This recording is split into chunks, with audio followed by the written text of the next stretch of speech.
Au début des années 90, le Mali a choisi la décentralisation comme option fondamentale pour la gouvernance et le développement de son territoire.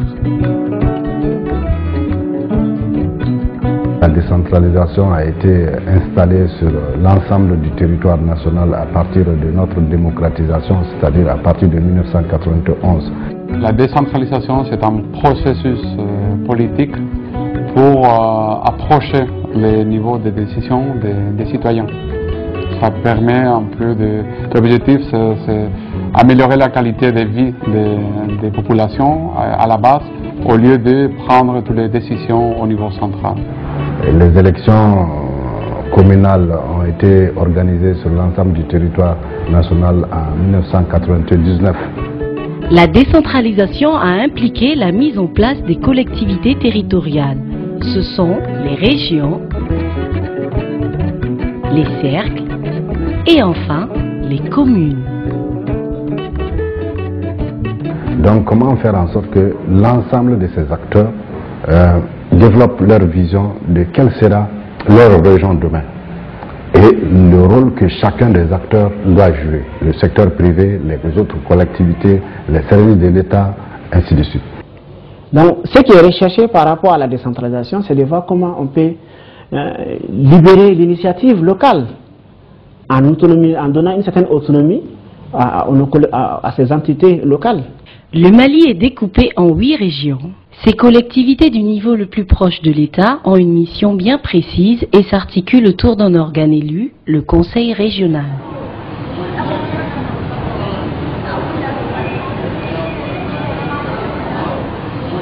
D'abord, on est élu comme conseil communal. Après, on est élu comme conseil au niveau cercle. Et après, on est élu comme conseil au niveau régional.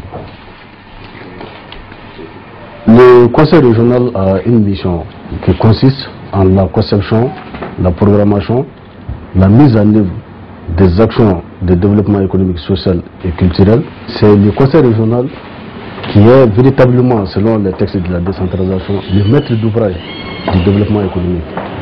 Et à ce titre, il a un budget de développement de la région.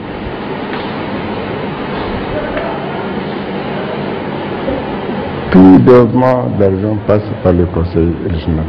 C'est ce qui fait que nous sommes tout le temps en train de chercher, à la recherche des partenaires, à la recherche de certaines réalisations au niveau de notre région. En fait, c'est la mission première.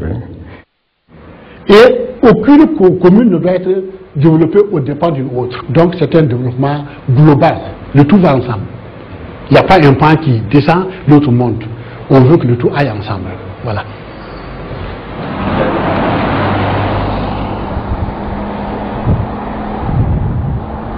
Il ne s'agit pas juste de dire la région va faire ça, c'est de dire la région va faire ça, avec des moyens financiers, des moyens de ressources humaines, et si le package est bien fait, il y a dedans les projets de l'État qui sont à mettre en œuvre, les moyens qui permettent de le mettre en œuvre, tant au niveau financier qu'au niveau humain, et là, la collectivité devient une véritable collectivité. Grâce aux outils que sont le SRAT, le PSDR et le PDSEC, la région et l'État commencent à mettre en place une stratégie de développement régional commune que l'on appelle le DER. Le développement économique régional, qu'on dit dans notre jargon le DER, c'est l'ensemble des processus que les collectivités mettent en place et entretiennent de manière dynamique avec l'ensemble des acteurs concernés pour accroître les richesses au niveau de leur territoire, créer des emplois et améliorer le bien-être des populations. Depuis 2002, le pacte, programme d'appui aux collectivités territoriales, soutient le processus de décentralisation au Mali, notamment dans l'aide au renforcement de capacités des collectivités territoriales. Actuellement, l'Union européenne a en place un programme pour l'appui à la décentralisation et la réforme de l'État, ça s'appelle PAGADER. On a une convention avec la GIZ qui évidemment a montré une expertise dans le domaine pour faire un appui au renforcement des capacités aux conseils régionaux de Ségou et Mopti. Et c'est le pacte, le programme d'appui aux collectivités de la GIZ qui met en œuvre cette activité dans 2 régions, à Ségou et à Mopti. On connaît les atouts et les faiblesses, c'est pour cela qu'on a choisi la région de Ségou. Dans la durée, on peut dire la coopération allemande est présente depuis pas mal de temps. Concrètement, l'appui que nous apportons aux collectivités et régions, c'est d'abord un appui institutionnel. Le fait pour la collectivité région de disposer d'une équipe technique assez compétente, de disposer des outils méthodologiques de travail. Donc il y a d'abord un travail de renforcement des capacités institutionnelles des collectivités régions. Oui, c'est sur 2 mois. Est-ce qu'on finit avec l'analyse de la réalité socio-économique, ensuite on attaque l'analyse de la réalité technique? Le pacte intervient pour la fourniture des véhicules. Le pacte a donné des véhicules à l'Assemblée régionale, des motos à l'Assemblée régionale, comment vous appelez ça, des machines, hein, des ordinateurs à l'Assemblée régionale et l'équipe d'air. L'équipe d'air a une certaine subvention, c'est de l'aide du pacte GIZ. Nous sommes versés dans le développement régional économique que nous appelons DAIR. Au niveau du conseil régional, nous avons une équipe d'air effectivement appuyée par le pacte.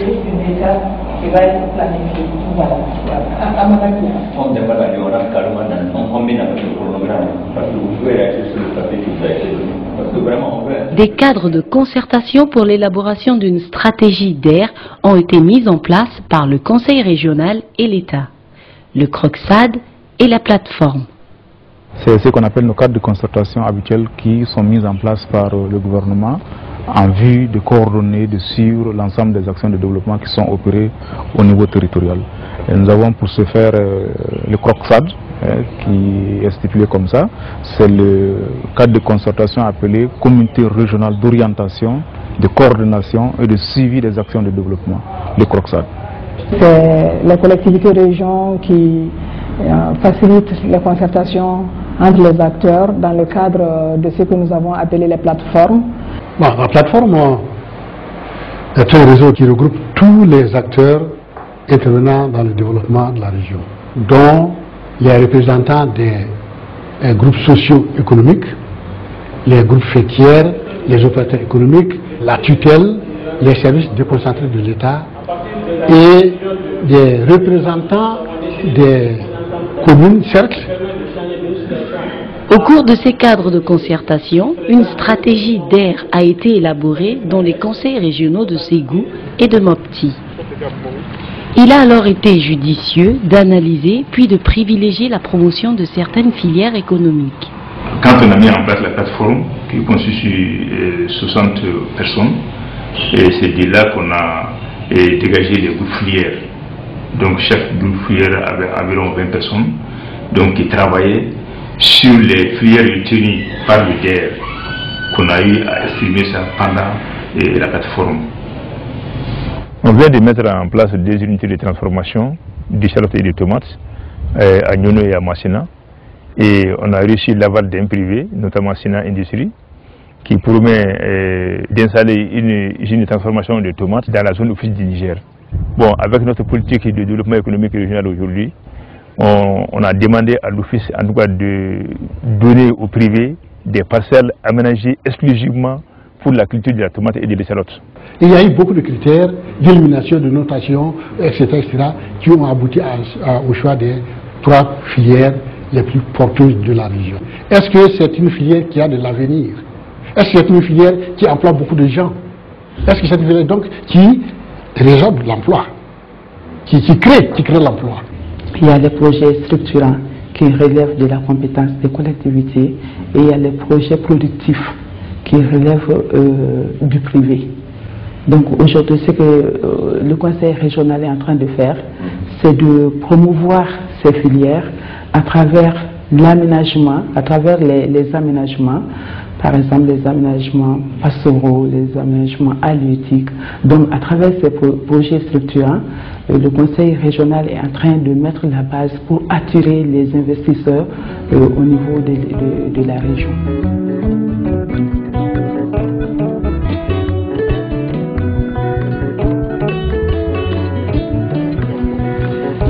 Nous menons des activités génératrices de revenus.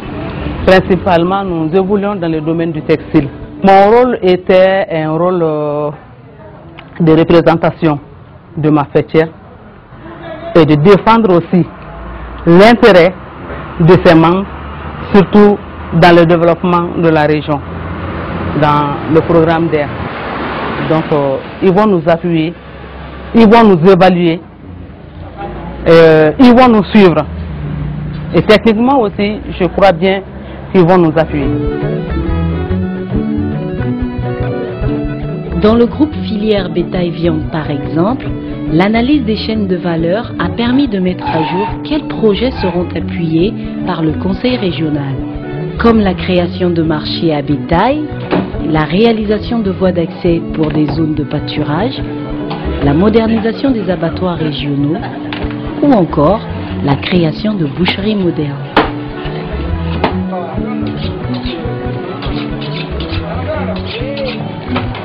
Le développement économique, il n'est pas que de la responsabilité du secteur public, c'est-à-dire des collectivités territoriales, qui, elles, ne peuvent que mettre les conditions cadres nécessaires et créer les infrastructures qui structurent l'économie. Maintenant, l'activité économique doit être portée par le secteur privé. S'il ne joue pas son rôle à ces niveaux-là, il n'y a pas de croissance. Et donc, ce sont ces aspects qui sont définis aussi un peu dans la stratégie régionale. C'est ça la décentralisation. C'est par une vraie politique de développement régional que le conseil régional peut attirer tous les investisseurs au niveau de la région et que le secteur privé puisse tirer profit de ces investissements-là. Donc le conseil régional a compris qu'il ne sert à rien de mettre en œuvre des projets de développement pour des opérateurs économiques, des organisations professionnelles, tant que ceux-ci ne sont pas bien formés. Donc c'est ce qui a amené l'idée de renforcement des capacités des opérateurs économiques et des organisations professionnelles. Ça peut être des formations professionnelles, ça peut être des formations techniques, mais ça peut être des mises en relation, qui est un facteur très important. La mise en relation est très importante dans le développement. Il faut qu'ils fassent partager l'expérience d'autres localités, d'autres régions et d'autres continents, même d'autres pays, avec les acteurs au développement de la région de Ségou, qui puissent en profiter de ça. Nous avons formé des titulaires du diplôme d'études fondamentales dans les métiers du textile, tissage, teinture, filature, et qui se sont installés à leur compte. Mais pour le compte du conseil régional, nous avons formé 2 cohortes de jeunes en 18 mois. Le conseil régional devra collaborer étroitement avec le secteur privé dans ces régions où les potentialités économiques sont loin de faire défaut.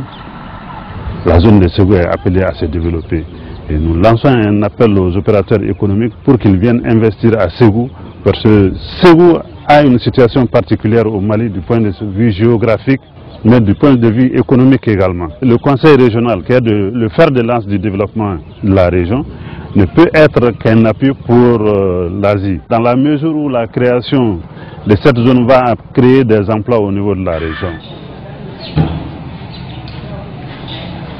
Le conseil régional a ni problème caman sɔrɔ an bɛ taa conseil régional fɛ olu de bɛ an dɛmɛ o la mun ye dɛmɛw ta sira ye an b'a ɲini u fɛ u ka an dɛmɛ u b'an dɛmɛ o la o ye kelen ye an tuguni hali ni dɛmɛ mun t'u bolo k'a d'a ma an b'a ɲini u fɛ u ka partenaires ɲini an ye mun b'a to olu bɛ se ka an dɛmɛ an ka baaraw la mun ye suguko ta fanfɛla ye foirew SCR foirew ka an dɛmɛ olu la.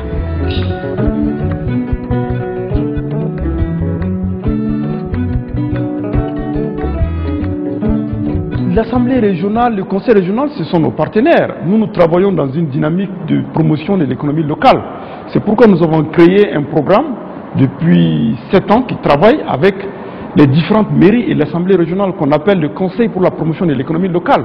Le territoire, il est à la fois un territoire de production économique, mais il est aussi un territoire de production culturelle. Et aujourd'hui, le patrimoine culturel malien est une part importante que les collectivités doivent intégrer dans leur développement économique. Nous pensons, nous, acteurs culturels de Ségou de la région, que la première économie de la région, c'est la culture. Aujourd'hui, quand vous voyez les statistiques, même du festival sur le Niger, le nombre, à la 4e édition, nous avons une injection dans l'économie locale de 6,5 milliards qu'on a injecté dans l'économie de Ségou. Le rôle de la collectivité région ne se résume cependant pas seulement à booster l'économie locale via la stratégie du DER. Elle a aussi une place privilégiée à jouer dans le dialogue qu'elle peut instituer avec l'État.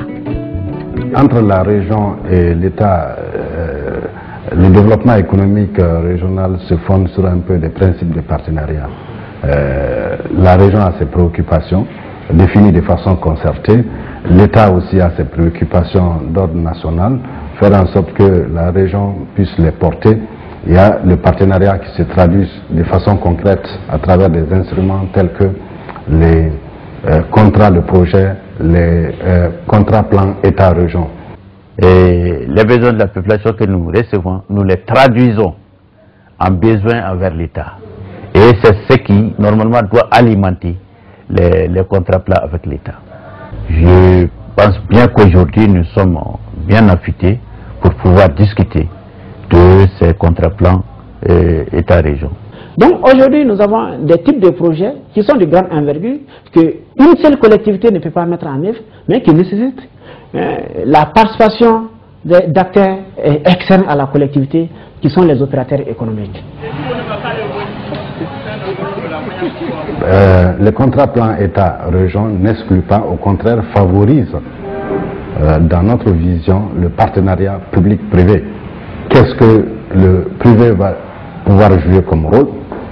Qu'est-ce que la collectivité région va créer comme cadre propice au développement du secteur privé? Donc il y a des actions qui sont relativement connues, créer par exemple des infrastructures pour que le secteur économique s'installe et développe facilement ses affaires. L'appel que je peux lancer à l'adresse de ces opérateurs économiques, c'est que le processus que nous avons amorcé ensemble, il faut qu'on le continue de plus belle, qu'ils aient confiance au Conseil régional et que notre appui ne ferait jamais défaut. Nous sommes obligés de les appuyer parce que c'est par eux que nous comptons réussir le développement économique de la région.